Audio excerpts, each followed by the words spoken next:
All right, we are back with Jim Pyle, who is returning to the show. It's been a minute, Jim. And joining us is Maryann Karinch or Karinch? Karinch. Karinch. So it rhymes with Grinch, right? And that helps because you Haha. wrote a children's book. Sure, that's it. That's a great entree. I love it. All right. Very quickly, I want to address you have a little bit of a bandage on. I hope that Jim didn't do anything untoward. It's just minor. When you're assimilated into the Borg, lots of things happen. So there you go. Okay. Well, we're here to discuss. You guys wrote a book. It's called Body Talk Animated, and it's an interesting premise. And I really wanted to look at this because I haven't seen a whole lot of body language for children or young people. Is what inspired you to write this book and tackle that subject? Well, it's been an idea we had for quite some time. Marianne and I have written 3 books together, 5 years apart, and, this is the latest, of course. And for the last 3 years, I've teased with, Marianne this idea of what I recall from my youth of going to the theater in Grand Theater in Alton, Illinois, and watching big characters animated on screen and seeing them have emotions and seeing them have responses and seeing them present through the artwork of animators that I realized that I think animated movies for the art form is entertaining, but maybe just maybe there's something to learn from the movie presentation itself because the best body language presenters are animators. And so I think passively in my life growing up, I think I learned a lot of body language back when I was younger as well as, of course, much later with formal training and books and the like. But I think there's something there that we can draw from, and kids are very much invested in animation. So why don't we get something from it by presenting it to them and get a double win? Now, Marianne, I've always had the impression, and I could be wrong, that children naturally read body language because they're more perceptive of the world that's around them. They haven't had life push them down. Is this book given in the idea to help clarify what they are actually seeing? Right. We first break the body into 3 sections and help them isolate, and then we help them put the pieces together. So we go through it's fun fundamentals. So we do face, we do the upper body, and we do navel down. And we talk about all of the different movements that have meaning. And then we move them toward understanding how all of those things that they're already seeing, how to put it together to read body language. And then we move them into the animated films and have them see how all of those things come together with characters like Moana or Pinocchio. And then from that, hopefully they can not only learn to read people, but know what they're communicating to other people. And that's often the piece that's missing for little kids. They might be good at picking up what other people are sending, that the signals that other people are sending them, but what signals are they sending to other people? Okay, that makes a lot of sense. Now, Jim, since it was you're talking about animated films, are they more effective because of the exaggerated postures and expressions, etcetera, Yes, of I think you characters? understand that well. And also, even the older animated movies sometimes are easier to get something from because there's not so much distractors like in modern animation now. Everything is such a fine detail that you can almost be distracted by all the other subplots and background and things. So that the older Disney movies from the 30s and the 40s and the 50s, they have just a little lesser background and more feature on the person, and with that, the eye might be that big on the screen, easier to see. At a theater, for instance, the characters are 10 feet tall. It is just a concept that the old movies might be even better suited than some of the modern. But some of the modern ones, like Shrek and those, are really, really great illustrations of disappointment, of happiness, danger, and excitement. It's amazing what the animators are doing these days. Okay, that's fascinating. Now, Marianne, continuing to what you were saying, it popped into my head. I'm sure you're familiar with the behavior panel and Mark Bowden amongst that bunch. And what you were describing sounds to me a lot like his specialty, which is yes, he reads body language, but he's all about actually projecting and presenting. Is that a major theme of the book too? Is to help them to understand how to present how they feel, how to amplify it or communicate it to others? Yes, and we get try to get very straightforward about this so that kids know if they have something and they're clutching it or they have a phone or whatever, they're putting something between them and another person. That's one example. Take it away, open yourself and make yourself well, vulnerable. You look like somebody who wants to connect, somebody who's trustworthy and who wants to trust you. So it's little things like that where kids may not realize that sometimes just because they're shy, they might send the message of, I don't want to know you. It's a barrier. And so we try to help them understand, we understand maybe you're shy, but take the barrier down. So that's one example. And another example might be just smiling. Um, and we noticed this particularly when we were all wearing masks, that real smiles come from your eyes. You can see it. And so we wanted kids to understand your eyes tell a lot of your joy, your happiness, your desire to show your joy. And so it's little things like that that will hopefully help them project the message they want to. I love that you brought up the masks. I had a conversation with Susan Ibitz about it, and she didn't disagree with me. I personally feel it's easier to read facial expressions with a mask on, especially when it comes to smiles Hmm. and things of that sort. I'm curious, both of you, what are your thoughts on that? Well, I used to tell people that had a mask on, I can see you smile, and they would agree that they were smiling, and of course it's in the eyes, and so I prefer no mask because I want to see an asymmetric movement or something like that. But for the most part, there's still something to be seen in anything in any context, for sure. Right. Well, I do occasional blogs for Psychology Today. Hmm. And one of the blog posts I did during the pandemic was that very thing, agreeing with you completely that you tell the story with your eyes. So remember that. So if you see somebody, you want to communicate with that person, make sure that your eyes really show how you feel and the fact that you're glad to see them. Yes, that's where the smile is. That's where the surprise is. That's where a lot of the story is. Okay, and speaking of that, um, Jim, you had mentioned that older movies are, clearer Mhm. and easier to understand, which makes sense because the medium was more primitive, and so they wouldn't be as subtle. It was closer to the stage. Mhm. Stage has to project and things of that sort.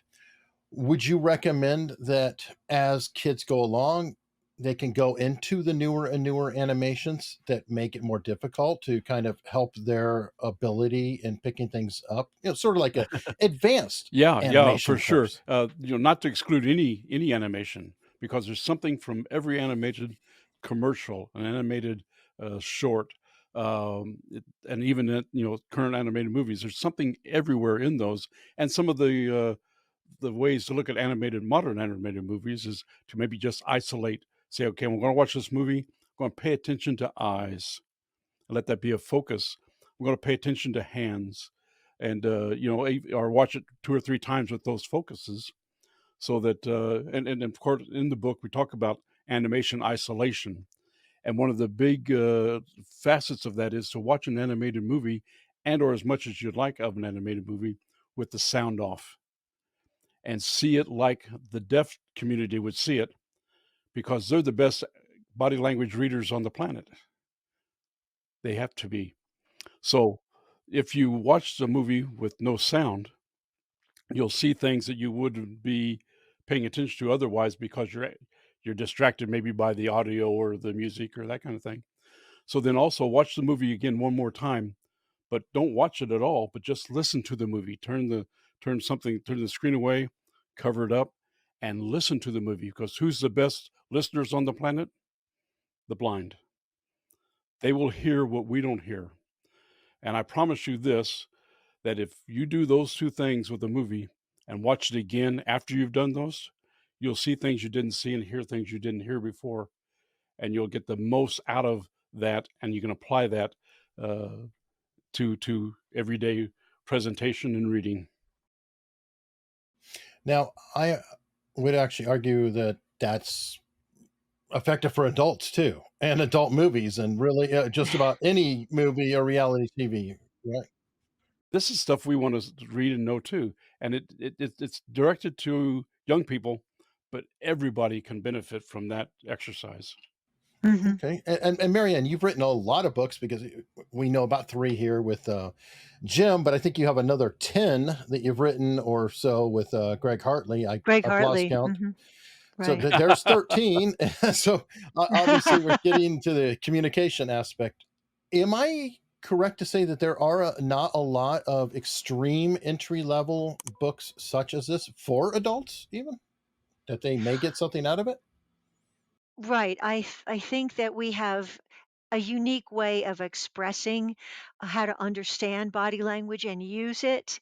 And a lot of that comes out of Jim and Greg's background in interrogation, and the fact that their knowledge of body language had to do with life and death. This is something where you can't take many, many, many minutes or weeks or whatever to understand somebody. You get in a room and you have to understand that person right now.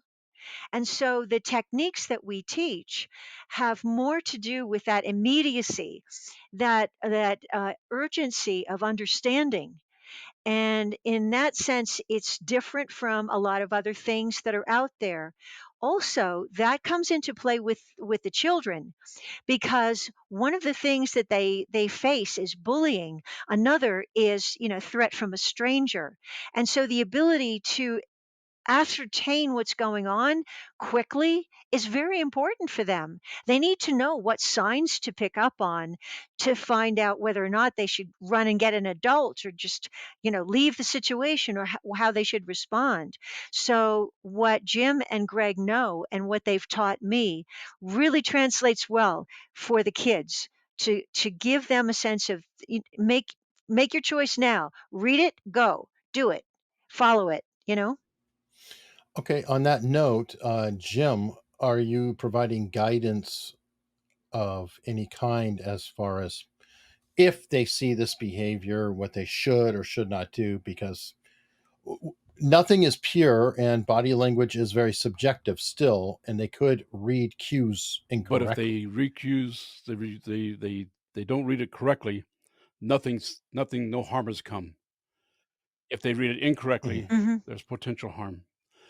And kids today are probably in more potential danger in the mall, in the school, than they ever were in my lifetime, in Marianne's lifetime, in your lifetime.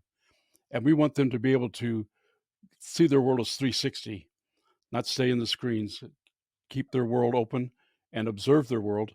And we do address that in the book. And in the next book, which might be the bigger kids' guide to body language and body talk, uh, those things we might include a little more of the science and a little more of we'll expand a little more on that than we have in this volume. But we certainly feel like uh, Right. there's nothing that you shouldn't be aware of as a young person for your own safety and the safety of others, because the children in a classroom can see somebody else who may be having trouble, or see somebody else who might be needing some assistance or help, and they might be able to be that bridge to those things. Mhm. And we do differentiate, and I think this is important, between somebody who is a stranger, somebody you may see only once, and what kind of conclusions you draw from your interaction with that person, and somebody that may be new to you, but you will be seeing them again and again and again, such as a new teacher, a new kid in school.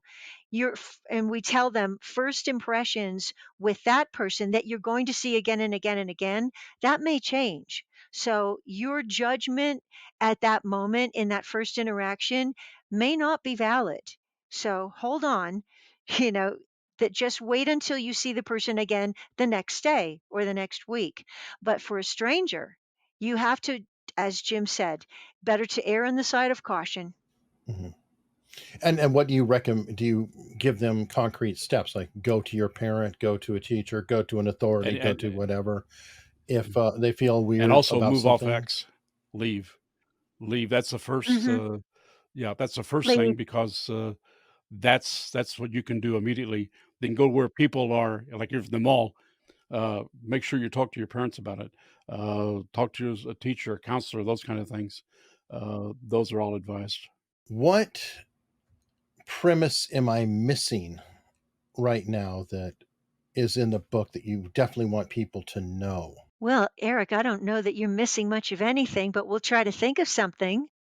I guess an important aspect of this is the relationships that you have and know and trust, that they teach you certain things about behaviors that are good behaviors, that are welcoming, that are open.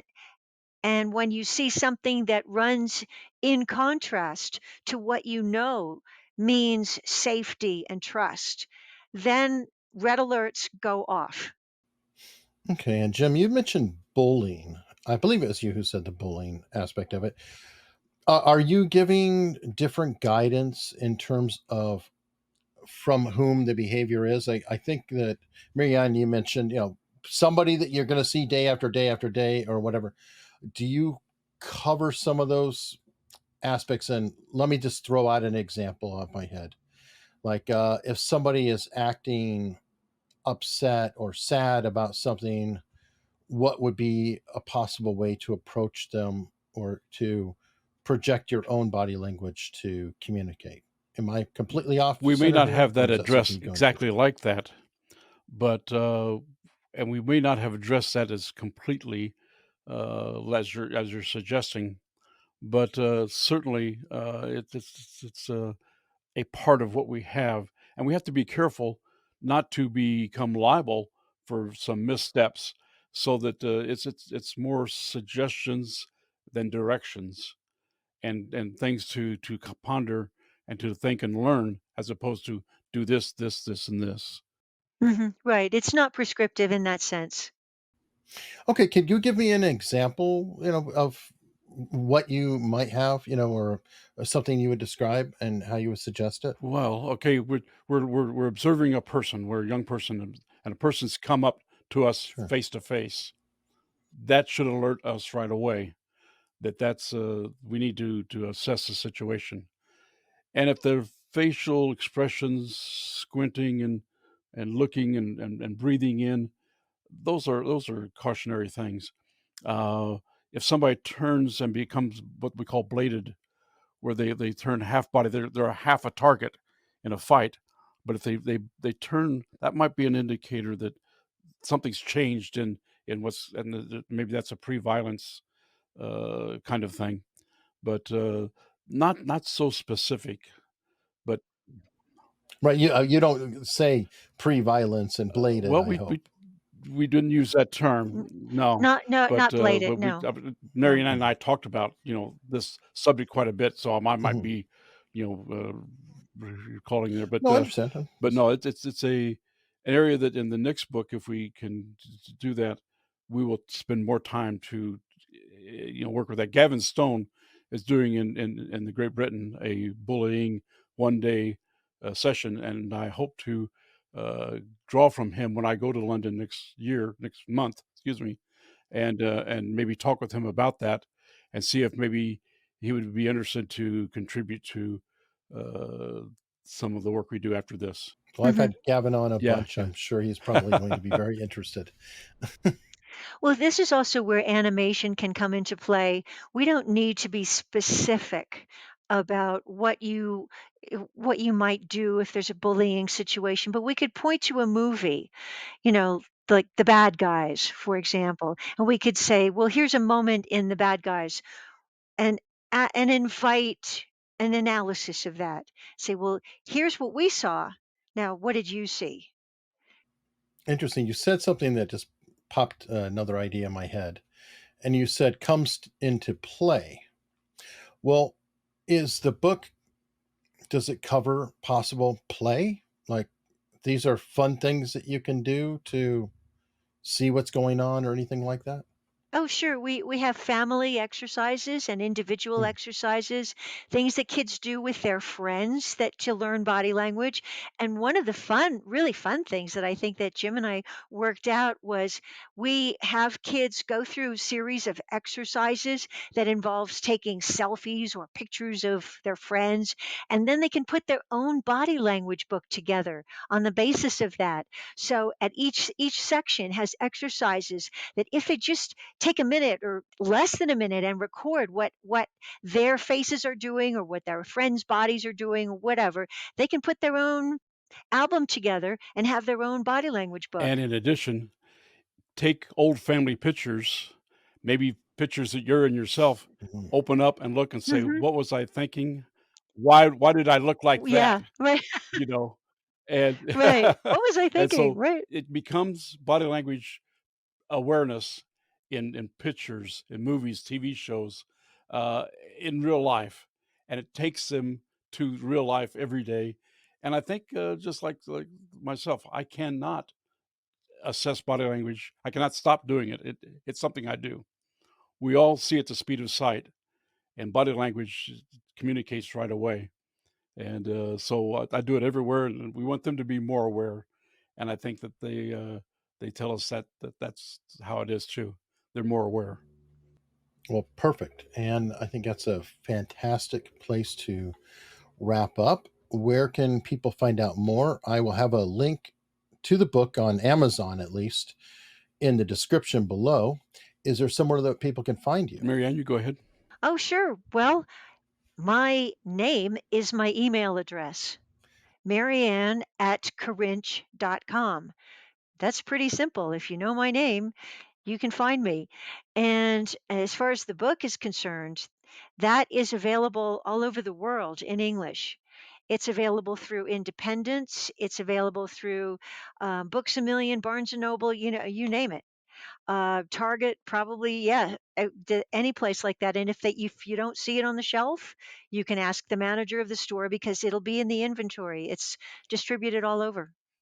Okay, I have a new email address that I'm assigning to my latest LLC, which is called Conversation Codex, and everything's falling now underneath that. And my email address on Conversation Codex is cc Charlie James Pyle at gmail.com. All right, fantastic. I think somebody said you have a new Yes, website. it's a Conversation Codex, and I don't think that I can give you the whole readout on that. But if I send you that, if you'll Okay. post that with this, you'll be my hero. Okay. I'll put that in the description as well. Uh, Jim and Marianne, thank you Thank both you, so and bye much. to Oh, thanks, your Eric. viewers. You bet.